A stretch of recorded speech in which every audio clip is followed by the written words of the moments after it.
हैन म मरेर त जाउँला हैन तर यिनीहरूलाई त कसैले छोड्दैन चिनेका छन् यी सबै कोबाट परिचित भनेको कोबाट चलाएको भन्ने सबै हामीलाई थाहा छ नेपालमा गुन्डागर्दी कसको चल्दो रहेछ भने अब तपाईहरूले यो भिडियोबाटै थाहा पाउनुहुन्छ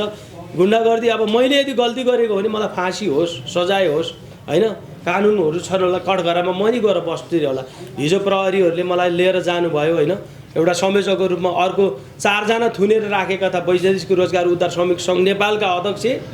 र त्यसपछि ट्रेड युनियन महासङ्घका अध्यक्ष अनि तपाईको पीडित दुबईको के कहाँ मलेसिया उडाउन बुढा उडाउन लागेको दिदी अनि त्यसपछि मेन पावरको एउटा दिदीलाई 4 जनालाई थुनेका थिए भने 5 जनालाई मेरो सिफारिसमा हिजो चाहिँ उहाँहरू छुट्टिनु भएको छ क्या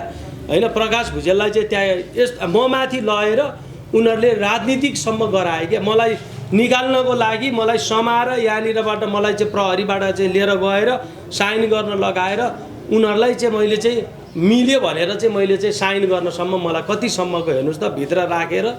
उनीहरूले मलाई यातनासम्म दिन खोजेको क्या मार्छु काट्छु बाहिर